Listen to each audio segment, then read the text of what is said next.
Hello everybody.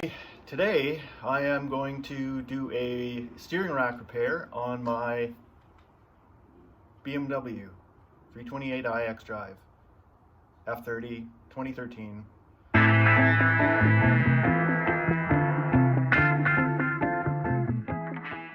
It's got about 100,000 miles on it, a little more, and it's starting to make a clicky sound. Well, it's been doing it for quite some time. I've just been putting it off. But at first I thought I'd have to replace the rack for about $3 grand, but apparently there's a really cheap fix. So I'm going to try that today. First of all, I'm going to show you what it sounds like. So here we are behind the wheel. And what I first noticed is when I'd back out of the driveway over the curb, it would clunk. So I thought it was a suspension issue. But listen to this. And I can actually feel that if I put my feet on the floor. It's kind of disconcerting. So there's a repair kit. Let's get it up on the ramps.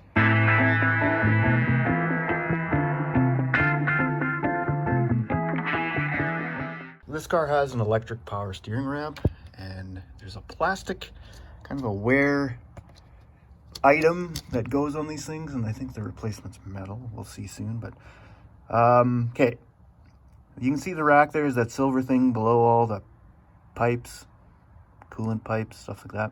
Between those two hoses with a little plasticky thing attached to it, you can see the round bit sticking out of the rack. From the top, this would suck. But what I'm going to do is get underneath this thing. We'll pull the bottom tray off, and it should be fairly easy from there.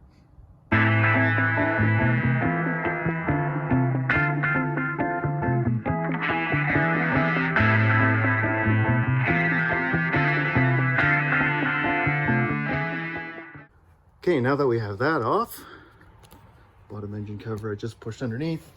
Try and keep all your fasteners and everything in the nice easy spot. Here you can see the rack and what that looks like. There's a big electrical plug that powers the whole thing. And then right there, that round cover with the 3 holes in it. That's what I gotta pull off. Seems to be enough room. We'll see. So there is a special tool to remove that cap. You saw the 3 little holes in it. So I ordered one from Ukraine or somewhere. If you see one from Ukraine, please don't buy it. It's I think it was 80 bucks, and you can see here, yeah, it's just a bunch of screws and stuff kind of bojangled together. So I recommend you get the proper one. Or some, I've read recently that if you have an angle grinder, the disc removal tool, but you get an adjustable one with the 2 pins, it's enough to catch a couple of these holes. I'm going to try this right now. So as you can see, it looks like this might even work. So you can see it in there. I'm going to try and get this thing out. Yep, hopefully next it'll cut to me having this on the bench. You don't want to see me swearing too much, so we'll see how this goes. So this is what you get for getting suckered by an $80 tool from the Ukraine. Yeah, bolt just snapped off. Some booger weld was holding it together. So I'm just gonna have to make do with something else. So I am making some progress. It's slow going. I got a pry bar in here. I'll show you let's see if I can demonstrate how I can turn it little bit by little bit.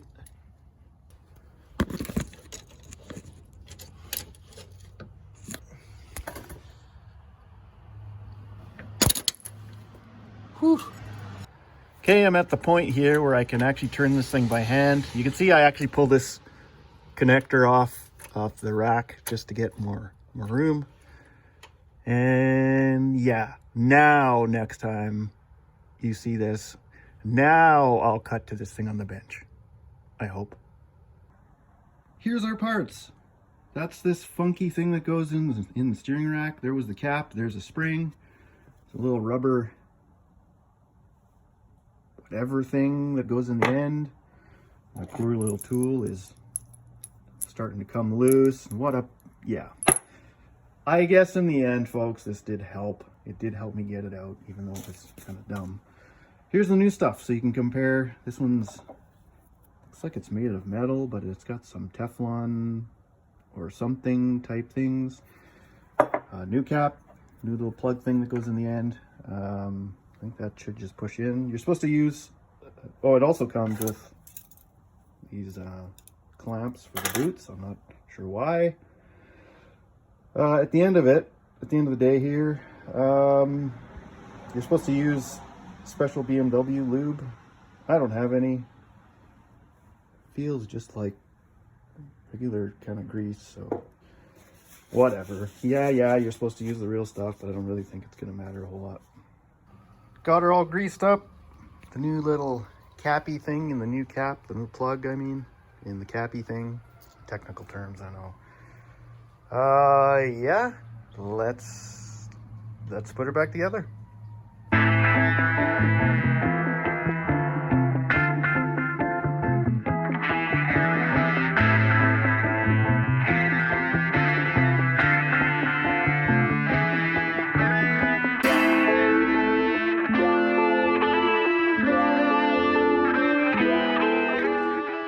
All right, not quite in. I'm slowly tightening it down. It is getting tight. I have gotten a battle scar. See here, the end of my thumb. Be careful when you saw me struggle getting that thing started. It is difficult to get started, and the edge of the threads on that new cap, they're insanely sharp. But I did get it. And so what I've been doing, it's getting pretty tight. The internet is suspiciously void of any torque spec when it comes to this. So I'm just tightening it until that noise is gone. You can tighten this too much, so I've read. So it'll actually make the steering stiff. That's not what you want. So I'm gonna try and find this happy balance and kind of give you a vague idea of how tight to make it. And so I'll continue. That about does it. What I did is I tightened it up till the clicking stopped. The risk is you don't want the steering to get stiff. So then I just backed it off until it clicked just a little bit again. And then I went forward a bit. It's got thread locker on the cap, so you don't have to worry about it ever moving again. So what I'll do is I'll take it for a rip. And yeah, if it feels okay, everything's okay, then I'll put the under engine cover back on.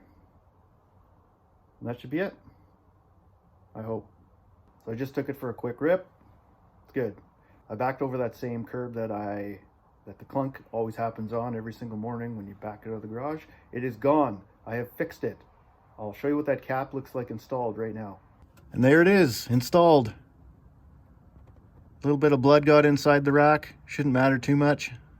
Should maybe give it a bit of character.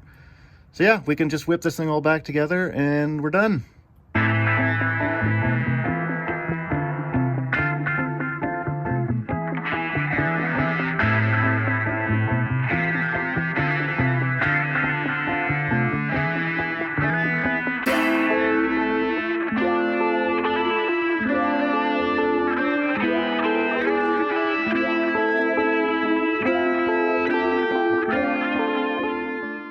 A couple last things. It's all good now, but just be aware that when you're tightening that thing down, it gets very, very, very tight. It feels too tight. I think it's the thread locker on the threads that cause it. Number two, this is only for non-ZF steering racks. So ZF supplied some later on, I think, with the variable assist sport stuff. I'm pretty sure that's ZF. This is like a ThyssenKrupp or something like that. That's what this was. I have no way of telling you the difference other than this worked, so it must be that. Yeah, I don't think the ZF ones did have this problem, so if it's a ZF, you probably never have to do this anyway, or would want to do this. That's it. Thank you for watching.